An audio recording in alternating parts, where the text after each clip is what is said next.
Bienvenidos todos y todas al podcast Argentina en Transición. En este capítulo no solo hablaremos de los hechos en los años 1958 a 1974, sino también situarnos en cómo estos gobiernos han impactado en nuestra historia. Sin más que decir, vamos a contextualizarnos de cómo se vivía en la Argentina en estos años. Cuando cae el gobierno de Perón en 1955, nuestro país entra en un sistema de democracias restringidas, donde los militares actuaban como árbitros del poder. También juega este gran desafío de controlar o integrar al peronismo que estaba previamente proscripto. Las elecciones se realizaron el 23 de febrero de 1958. La disputa por la presidencia se concentró en los candidatos de la UCRI y la UCRP, Arturo Frondizi y Ricardo Balbín. Un elemento determinante en el triunfo de Frondizi fue el voto de los sectores peronistas. Desde el exilio, Perón les había ordenado a sus seguidores que votaran en blanco, opción que se ubicó en el primer lugar. Por eso, Frondizi inició negociaciones con Perón para obtener su apoyo. Perón esperaba obtener numerosos beneficios con el acuerdo. En primer lugar, le permitiría revalidar su presencia en la escena política nacional, un punto muy importante para alguien que se hallaba a miles de kilómetros de distancia. Una buena alternativa para reafirmar su liderazgo dentro del peronismo en esos tiempos había surgido el neoperonismo, en el que diferentes figuras aspiraban a ocupar el lugar del líder en el exilio. Frondizi se comprometió a terminar con la proscripción del peronismo, levantar las intervenciones de los sindicatos y aplicar una política económica nacionalista. El triunfo de Frondizi le aseguró la mayoría parlamentaria y el gobierno de casi todas las provincias. A cambio del aporte de los votos peronistas, el presidente electo había asumido compromisos que se veía obligado a cumplir. Además, precisamente esa cantidad de votos que no eran propios le restaba legitimidad a su gobierno. Para los militares, el pacto con Perón acrecentaba las posibilidades del regreso al peronismo. También rechazaban al presidente porque había sido apoyado por el Partido Comunista y sectores de izquierda en las elecciones. El 1 de mayo, los militares ejercieron una fuerte presión para evitar que Frondizi llegara al poder. La intervención de Aramburu impidió la concreción de esos intentos. En los primeros meses de su gestión, el presidente cumplió con algunos de los compromisos asumidos con Perón. Impulsó una ley de amnistía, anuló el derecho que prohibía el uso de símbolos peronistas y otorgó un importante aumento general de salarios. El Congreso sancionó la Ley de Asociaciones Profesionales, que respetaba los principios centrales del sindicalismo peronista, reconocía la existencia de una única central obrera y de un solo sindicato por rama industrial, y les concedía a los gremios el control de las obras sociales. En 1958, la decisión del gobierno de autorizar la formación de universidades privadas desató el conflicto por la educación laica o libre, que implicó el pase del movimiento estudiantil a la oposición. Frondizi enarboló un proyecto económico desarrollista. El presidente creía que el camino para superar el atraso en que se encontraba el país era el impulso del crecimiento industrial centrado sobre todo en las industrias básicas. El principal obstáculo para desarrollar ese programa era generar las divisas que permitirían financiar las importaciones de los insumos y bienes de capital necesarios para las industrias. La balanza comercial era deficitaria por la poca producción agrícola y por los precios internacionales bajos de la materia prima. Si se impulsaba la industrialización, se podrían producir en el país maquinaria y combustible sin necesidad de importarlos. Frondizi impulsó una ley de inversiones extranjeras que les garantizaba condiciones favorables a las empresas que decidieran radicarse en el país. Por su parte, una ley de promoción industrial le otorgó al presidente facultades para establecer regímenes especiales destinados a fomentar el desarrollo de determinados sectores industriales. A mediados de 1958, Frondizi firmó contratos con empresas extranjeras para lograr la exploración y la extracción de petróleo. Antes de llegar al gobierno, el presidente se había manifestado en contra de la intervención extranjera en materia petrolera. Por eso, la medida fue ampliamente repudiada por una gran parte de la oposición. Está crítico que los acuerdos se hubieran negociado en secreto. Frondizi respondió que era indispensable lograr el autoabastecimiento de combustible. Los capitales extranjeros llegaron gracias a la política de fomento de la inversión externa y a la obtención de préstamos de la FMI. Se conectaron sobre todo en las industrias petroleras, petroquímica, automotriz y de máquina agrícola. Por su parte, el Estado también intervino en la construcción de infraestructura como caminos y represas hidroeléctricas. Ahora vamos a hablar del gobierno y el movimiento obrero. La sanción de la Ley de Asociaciones Profesionales y la normalización de la actividad sindical le permitieron al gobierno mantener bajo control al frente sindical. Sin embargo, la convivencia pacífica entre el gobierno y el sindicalismo duró solo unos meses. Con el paso de los meses, el problema de déficit del comercio exterior se agravó. Mientras la expansión de industrias aumentó las exportaciones no crecían. Por eso, la disponibilidad de divisas disminuyó. La tecnificación de la agricultura, por su parte, redujo la necesidad de mano de obra, lo que provocó un aumento del desempleo rural. A la vez, la reactivación económica y el alza de los salarios desencadenaron el aceleramiento de la inflación. El gobierno implementó diversos planes de estabilización que impactaron de manera negativa en los ingresos de los trabajadores. El sindicalismo pasó a formar parte de la oposición. Augusto Bandor comenzó a emplear la táctica de golpear y negociar. Esta consistía en tomar medidas de fuerza para exhibir el poder de los sindicatos, pero dejando siempre abierta la posibilidad de negociar. Debido a la crítica situación económica, las huelgas se multiplicaron. Los petroleros de Mendoza declararon un paro contra los contratos con las empresas extranjeras para explotar los hidrocarburos. El gobierno denunció que se trataba de un complot urdido por peronistas y comunistas. Declaró la ilegalidad de la medida y del estado de sitio, movilizó tropas del ejército y detuvo a los dirigentes sindicales. El gobierno obtuvo un crédito del FMI a cambio de la aplicación de un severo plan de ajuste. El acuerdo también contemplaba la privatización de empresas estatales. Los trabajadores reaccionaron con la paralización de las actividades y la ocupación de las instalaciones. Por orden del gobierno, fuerzas de la Policía Federal, la Gendarmería y el Ejército, apoyados por el despliegue de tanques, ingresaron en el edificio y desalojaron a los ocupantes. El gobierno apuntó a una conspiración comunista peronista, ordenó la detención de numerosos dirigentes de las 62 organizaciones y dispuso la intervención de algunos sindicatos. La intervención de los militares en la represión de la protesta obrera fue en aumento. El gobierno le dio un marco legal con la puesta en marcha del Plan Conintes, que le otorgaba a las Fuerzas Armadas amplios poderes para reprimir los disturbios internos, así como algunas atribuciones judiciales. El gobierno de Frondizi se caracterizó por una gran fragilidad. Las Fuerzas Armadas asumieron un papel de árbitro y custodio en la vida política. Durante el tiempo que permaneció en el poder, el presidente debió tolerar numerosas intervenciones y reclamos de los militares que cuestionaban sus decisiones. A comienzos de 1962, las señales de un golpe de Estado eran cada vez más firmes. En 1959, en un intento de mantener una posición relativamente autónoma respecto de los Estados Unidos, Frondizi se negó a condenar el régimen revolucionario de Fidel Castro. Durante una reunión de cancilleres de la OEA, donde se trataba la expulsión de Cuba de la organización, el presidente ordenó la abstención de la Argentina. La reacción de los militares y de la derecha política fue de tal virulencia que finalmente debió ceder a las presiones y decretar la ruptura de relaciones con el país caribeño. Las elecciones de legisladores y gobernadores del 18 de marzo de 1962 sumaron más tensiones entre el gobierno y las Fuerzas Armadas. Los militares le advirtieron que no tolerarían el retorno de los peronistas. El presidente, en cumplimiento de su acuerdo con Perón, autorizó su participación. Los resultados dieron como un amplio ganador al peronismo, cuyos candidatos lograron imponerse en 8 provincias, entre ellas Buenos Aires. Frondizi cedió a las presiones de los militares, anuló las elecciones e intervino en esas provincias para evitar que los ganadores asumieran sus cargos. La UCRP, el socialismo, los demócratas cristianos y los demócratas progresistas exigieron la renuncia del presidente. El 29 de marzo por la mañana, Frondizi fue destituido y se lo trasladó como detenido a las Islas Martín García.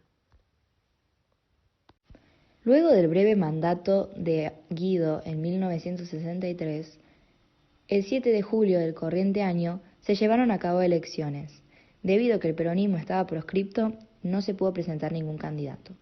Muchos peronistas votaron en blanco.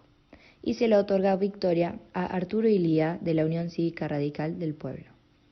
Nacido en la localidad bonaerense en 1900, él era un médico que desarrolló su carrera profesional y política en la provincia de Córdoba. Antes de ser presidente, Se desempeñó como senador provincial y otros cargos de la provincia. Su gobierno carecía de autoridad, ya que la mayor parte de los gobiernos provinciales cayeron en manos de la oposición. Su mandato se caracterizó por el respeto hacia las libertades civiles y las garantías constitucionales. Ilía aplicó una política de mayor intervención del Estado y aumentó el gasto público. Los buenos resultados que se obtuvieron en este corto plazo permitieron superar la caída económica que anteriormente sufrió el país. El equilibrio de la balanza comercial fue uno de los logros más importantes, ya que hubo una reducción de importaciones. Asimismo, aumentaron los precios internacionales, permitiendo que incrementen los ingresos generados por las exportaciones. El gobierno restableció los controles de precios, lo que generó un descontento a los grandes empresarios, y creó el Consejo de Abastecimientos, con el fin de combatir la especulación con los alimentos. Y el Congreso sancionó un proyecto de ley del Ejecutivo, que establece el congelamiento del precio de medicamentos y un fuerte control sobre la actividad de los laboratorios. Por otra parte, se sanciona la Ley de Salario Mínimo Vital y Móvil, que garantiza un ingreso mínimo adecuado para los trabajadores menos calificados. Dadas estas políticas, el gobierno de Ilía se puede decir que logra una reducción del desempleo y un aumento del salario real, que alienta el consumo y permite una mejora en la distribución del ingreso. Sin embargo, el gobierno no tenía apoyo del empresariado ni sectores liberales. Debido a esto, de la intervención del Estado, no les gustaba para nada. Y el movimiento obrero y los sindicatos también se opusieron al gobierno de Ilía. Pero, si Arturo fue un presidente democrático, ¿por qué no contaba con el apoyo del movimiento obrero? Esto se debe a que el peronismo seguía proscripto y la mayoría de los trabajadores se sentían representados por ese partido y no se sentían representados por él. En segundo lugar, Ilía no tenía buena relación con los sindicatos, ya que intervino en los gremios y no les dio el poder político que solían tener. Augusto Timoteo Bandor, figura central del gremianismo y miembro de la burocracia sindical, estaba disconforme por este trato en este gobierno de turno, porque debemos recordar que Bandor anteriormente había acumulado mucho poder gracias a la ley de asociaciones profesionales que sancionó Frondizi en su momento. Y, en tercer lugar, las políticas económicas no mejoraron la vida de los trabajadores. Seguía la inflación, los salarios no alcanzaban y el desempleo preocupaba. Aunque el gobierno de Ilía era honesto, estaba mal visto como débil y un distante del pueblo trabajador. Entonces, en 1964, la CGT lanzó un plan de lucha, que incluyó huelgas y ocupaciones de fábricas en todo el país. Se reclamaba seguridad, mejoras salariales y una participación mayor política. Aunque Ilía no reprimió, tampoco respondió con soluciones concretas. Además, el objetivo de este plan era el retorno de Perón al país, pero el operativo fracasa cuando Brasil se niega el paso y lo obliga a volverse a España. A pesar de estos logros en materia económica, la prensa y sectores opositores comenzaron a hacer campaña de desprestigio contra el gobierno, mostrando a Ilía como lento, débil y desconectado de la realidad del país. Le hacían caricaturas como un anciano que debía jubilarse o como una tortuga sin reacción. A comienzos de 1966, el golpe de Estado era un secreto a voces, pero finalmente, el 28 de junio, el general Julio Alzogaray le informa a Ilía que debía dejar la presidencia. Ilía se niega, pero fue desalojado por la fuerza. Y así es como finaliza su gobierno y cómo comienza la dictadura del general Juan Carlos Onganía. Ahora es el turno de la Revolución Argentina, que sucedió entre los años 60 y 70. Comenzó con una dictadura cívico-militar iniciada por Juan Carlos Onganía, con la idea de refundar el país, eliminando la participación de los partidos políticos y de los sindicatos. Onganía asumió el poder mediante el golpe de Estado en 1966, en el cual derrocaron a Ilía. Los objetivos del golpe de Estado en 1966 eran organizar la República, construir un Estado más fuerte, avanzar con el neoliberalismo y, para eso, se pusieron en práctica los 3 tiempos de Onganía. Los 3 tiempos de Onganía se dividieron en económico, social y político. El económico constaba de un mayor aumento y eficiencia en el área industrial. El social constaba de una redistribución de las riquezas y el político buscaba iniciar de nuevo con la democracia. Estos tres tiempos y los objetivos anteriormente mencionados se consolidaron como los pilares en el mandato de Onganía. El gobierno de Onganía buscaba una reorganización en la Argentina, el pueblo buscaba algo completamente diferente. Las bases y los inicios de esta revolución fueron tanto el Mayo francés como la Revolución cubana, el movimiento hippie o la Guerra de Vietnam. Todas estas ideas tenían un tinte socialista, los obreros, estudiantes y el pueblo en general participaba activamente en esta lucha, ya que no estaban de acuerdo con el sistema económico y político, criticaban los golpes de Estado, la censura política, la suspensión de las garantías y el poder de los empresarios, que básicamente era todo lo que venía a proponer Onganía. La idea principal era terminar con el capitalismo e instalar el comunismo como había sucedido en otros países latinoamericanos. Es por esto que el gobierno de Onganía durante 1966 hasta 1969 tenía el objetivo de evitar que las ideas comunistas avanzaran y para esto empezó un plan de modernización tanto económica como política. Este plan constaba en generar mayor eficiencia productiva, contener la inflación, modernizar las empresas y eliminar los canales de expresión política. Pero, ¿cómo iban a lograr esto? Quien era ministro de Economía, Néstor Salimeir, proponía la racionalización de las empresas y la eficiencia productiva, que se basaba en despedir a personas y ser más eficientes y también aumentar la jornada de trabajo. Sin embargo, Néstor Salimeir no logró modernizar ni contener la inflación, así que fue reemplazado por Bacena, quien propuso el Plan de Estabilización y Desarrollo. Este plan se basaba en la producción industrial más competitiva, en una inversión extranjera, en el congelamiento y reducción de los salarios, la devaluación del peso y la reducción del déficit fiscal. El plan de Bacena generó malestar en los distintos sectores de la sociedad, ya que había sido apoyado por la CGT y su mayor líder, Bandor, hasta que se empezó a avanzar por los derechos laborales y los movimientos obreros. Aunque la CGT intentó negociar con Onganía, él se opuso. El fracaso de Bandor al negociar hizo que los movimientos sociales se dividen en quienes apoyaban al gobierno, que se hicieron llamar azopardos, y los que querían confrontarlo, que eran la CGT de los argentinos. Esta etapa de la historia argentina está enmarcada por muchas revueltas populares. Una de ellas, y la más conocida, es el Cordobazo. Fue una revuelta popular obrero-estudiantil sucedida en Córdoba, y fue la que marcó un punto de inflexión y deslegitimó al régimen. El Cordobazo sucedió el 29 de mayo de 1969. ¿Pero por qué? Se dio a consecuencia del malestar político y social que estaba atravesando el país.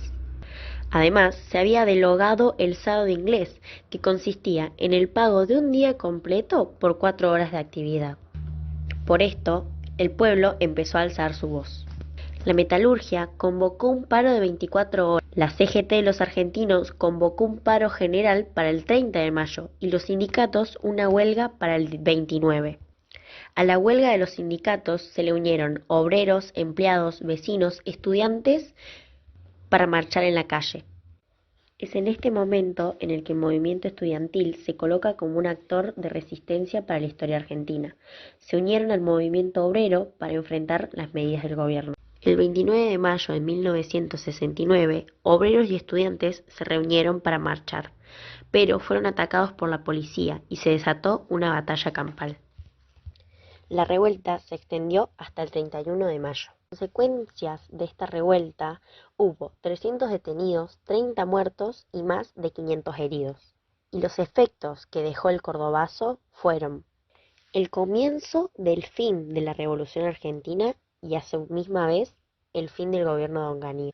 Posibilitó el fortalecimiento de las tendencias sindicales antiburocráticas. Se inició un proceso de confrontaciones políticas y se fortalecieron nuevas organizaciones políticas, tanto guerrilleras como estudiantiles. Bueno, seguimos con el final de la Revolución Argentina con la presidencia de Livingston. Luego del Cordobazo, el gobierno entró en una crisis irreversible. El aumento de los reclamos sociales, los cuestionamientos al autoritarismo y el accionar de los grupos guerrilleros debilitaban el régimen. En junio de 1970, las Fuerzas Armadas reemplazaron a Onganía por Roberto Livingston, quien manifestó su intención de profundizar la revolución. Condujo una política económica de carácter nacionalista bajo Aldo Ferrer. Expansión del crédito, ley de compra nacional, el restablecimiento de paritarias y aumentos salariales. Sin embargo, la inflación se aceleró y el PBI se redujo. Las críticas y la falta de apoyo lo debilitaron. En noviembre de 1970, peronistas, radicales y otros partidos firmaron el documento La Hora del Pueblo, que exigía normalización institucional con elecciones libres y sin proscripciones. Luego, en el vigorazo y la caída de Livingston, en marzo de 1971, Livingston designó como interventor de Córdoba a José Camilo Uriburu, quien enfrentó una situación de reclamos sociales y gremiales permanentes. El 7 de marzo, en un discurso, atacó a Córdoba y provocó indignación. Los trabajadores cordobeses convocaron a un paro activo el 12 de marzo.